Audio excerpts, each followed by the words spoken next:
So I've been working with a new office who they are transitioning from paper charts to electronic health records. Now, before you go, oh my gosh, there's still offices using paper charts? Yes. Every single week, I'm usually getting a call from somebody that wants to get rid of their paper charts. There are more people, more offices using paper charts than you think. And so I remember it wasn't too long ago that my office was using paper charts. And one of the things that I remember about using the paper chart was, do you remember those? I think they called them indelible pencils or indelible pencils. They were blue and red. So blue on one side, red on the other side. Do you remember those? And so when a new patient would come in, now, many of you listening to this are too young to remember paper charts, but when we would start charting on the paper, we would start off with the blue pencil because we would write in or draw or color on the odontogram on the tooth chart. And we would draw in all the patient's existing restorations. So we would, draw lines through the tooth roots for root canals, and we would, highlight or outline the tooth for a porcelain crown, or we would draw solid for the gold crowns. And we would be able to paint this picture of the patient's mouth on paper by using these colored pencils. And I know it sounds crazy, but that's what we did. So now when you are transitioning from a paper chart where you've been able to draw with your hands and a pencil the size and shape of the filling, and then you go to a digital record, you don't quite have the drawing capabilities or the creativiness that you once had when you used to draw it on paper. And so that becomes an issue sometimes for doctors and team members that want the chart, the odontogram, to represent as accurately as possible the patient's mouth. And so recently I'm working with a practice, and it's extremely important for the doctors to see the most accurate size of the restoration. So for example, if it's a composite restoration that covers the entire mesial buccal cusp, or maybe it's just a small amalgam pit on the distal pit. So a lot of times you want to see that represented on the Dentrix tooth chart as accurately as possible. So working with this doctor and this team, we had to edit the surface painting, edit the restoration so that it looks more realistic, because they're used to using their paper and seeing exactly what size that restoration is, or does the buccal go all the way down to the margin? Is it a class 5? Is it just a straight buccal?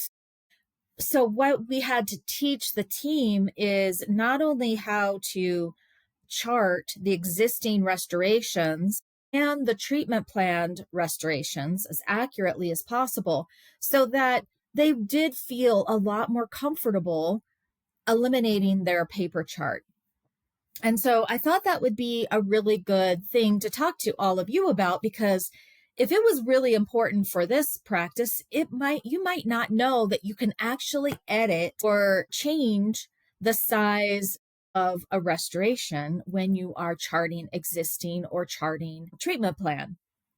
And so I wanted to just go over that with you. So when you are working in the patient chart, so typically when a new patient comes in, and we are going to start charting existing other. So on the toolbar, you have a toolbar at the top of your patient chart, and it has 4 icons. It has EO, green, for existing other. Most offices use green paint on the tooth chart for existing other. And then you have existing, which means it happened at your office, but maybe it was treatment. Maybe it was done before you had Dentrix, or maybe it just never got charted accurately in the first place. So then you have existing, and typically in the Dentrix out of the box paint type, it's like a light blue color. What I always recommend offices do is change that light blue color to just your normal blue so that you just see blue and everything that you see blue happened here. I really don't care if it happened, 10 years ago at my office or if it happened last week. It's still blue, right? It still happened. And then you have treatment plan, and the TX icon is red. So everything your treatment plan goes in as red. And then you have the checkbox completed, because you can set complete in the patient chart if you choose. Now, if you don't like those colors, green, existing other, blue, existing, or completed, and red as treatment plan, feel free to change them. Now, what I do recommend is that you don't change them just to change them. Okay. So like your workstation, every workstation in the clinical room should all have the same colors. And that should be a must. Like you shouldn't go in and change just your workstation because you want hot pink for existing or something. So don't do that. Make sure that you all come together on a color scheme.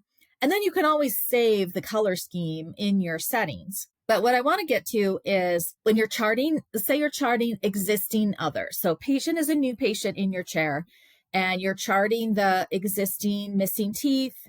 Make sure that you are charting missing teeth before you open the perio chart. Okay, that's really important. Otherwise, if you open the perio chart and then you're like, oh my gosh, I totally forgot to chart the missing teeth. And then you go back to the chart, you chart the missing teeth, and you come back to the perio chart, they're not going to update unless you close the perio chart and reopen it. Okay, so that's important. But we're going through and charting our existing other. Now, let's say the patient has an existing old, ugly, huge amalgam that like covers the whole like distal buccal, distal lingual cusp. Well, when you're charting that, there's not only can you chart the surfaces, so you would chart but you can also, there's a little button that you'll see on that window when you're putting in the surfaces. There's a little button that says pits and cusps. So you click on that button and it opens up a new window. And then you'll see, you could select the distal buccal cusp, the mesial buccal cusp. And then when you click OK, it will show that huge, ugly old amalgam covers like the entire MODBL and the distal buccal and the mesial buccal cusp. Like it has this huge amalgam. It's not just an MODBL. Okay. So it'll make it look bigger. So it represents the patient's restoration a lot more accurately. Same with it's like, let's say you just have this little distal buccal pit and it's not a distal and it's not a buccal, but it's just this little pit. Same thing. You can just select that it covers the pit. Now you also can select if it's two completely separate fillings, like let's say the patient has a MOD and a separate buccal class 5. So when you're charting that, you would select your MOD. And then you'll also see that there's a little checkbox that says for separate procedure. So when you click on for separate procedure, it will paint two completely separate fillings. Okay, so then the tooth, if the fillings don't touch, then you would chart two completely separate fillings. And so that's also a way that you can make the paint on the tooth chart a lot more accurate. So that's how we can chart all the existing, and we can update how it paints on the tooth chart. Now, let's say that you chart a MOD on a tooth and then you say, oh gosh, what I really wanted to do was that it really should have covered, the whole distal buccal cusp. Well, if you've already charted it, what you can do is you can right click on the tooth on the odontogram. You can right click on the tooth. And then it'll say edit surface painting. And then you can actually edit it without deleting it and re-putting it back in. So a little tip there for you. Okay, so then another icon on that charting toolbar, you have the EO E, TX, and checkbox. Then there's a light switch. Remember that? Do any of you use the light switch? Okay, I love the light switch. It's actually called the auto state button. I'm not really sure why they came up with that name. It doesn't really make much sense, but what it is it's like a control lock. Okay, so if you have the light switch selected, it'll put like a little blue box around the EO. And then what that means is that EO button is pushed. So you don't have to keep going up there and pushing it every single time. So it can make charting a lot faster. Okay, so then the next piece is charting existing, same exact thing. If the patient has a restoration that was done prior to you having Dentrix, or maybe it just, for some reason, it never got charted, then you could chart existing, and then treatment plan exactly the same way. So when you go and you're charting that MODBL with the whole buccal cusp is covered, then same thing, just click on that cusps and pits button, and then you can select if that filling is going to completely cover the entire cusp, or maybe it's just going to be a pit. And that way, it doesn't change the procedure code at all. It's still the same procedure code. It's still an MODBL, but then it just paints a little bit differently on the tooth chart, so that when you are transitioning from a paper chart where you were using a pencil to color in what the existing restorations look like, you can make it look a lot more accurate.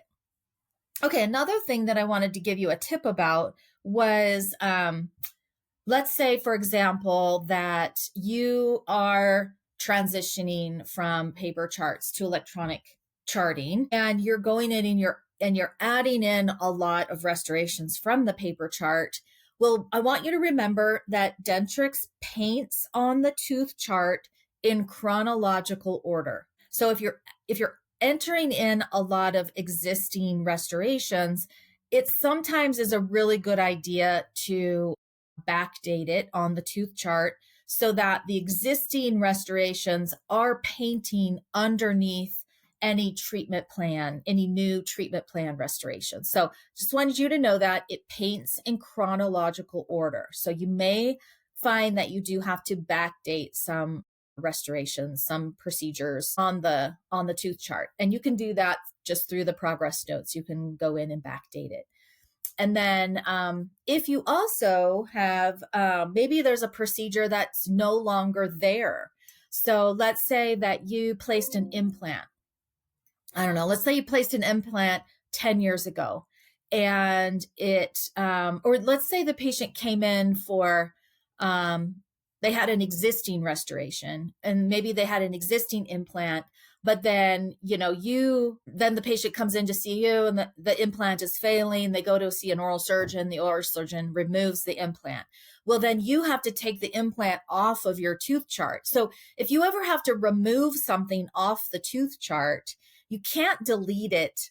You can't delete it because you want that history. And so you can invalidate things off of the tooth chart. So if you look in the progress notes and you're like, I need to invalidate this implant because the patient no longer has this implant, the oral surgeon has removed it. And so then you can invalidate it. Same thing with any other restoration. You can invalidate it and take it off the tooth chart. Okay. I hope that was helpful. I thought that might be something that I should let you all in on, because it seems to be extremely important for a lot of doctors to have a odontogram, a tooth chart that accurately represents the patient's mouth. So I hope this was helpful. And if you enjoyed this tip on the tooth chart, if you really found something educational about this and you're going to go back to your office and use it, please share it with your colleagues, rate it, review it. And that's how we get our information out to more offices. I hope you have a great rest of your day. And I look forward to watching your journey of becoming a high-performing dental team.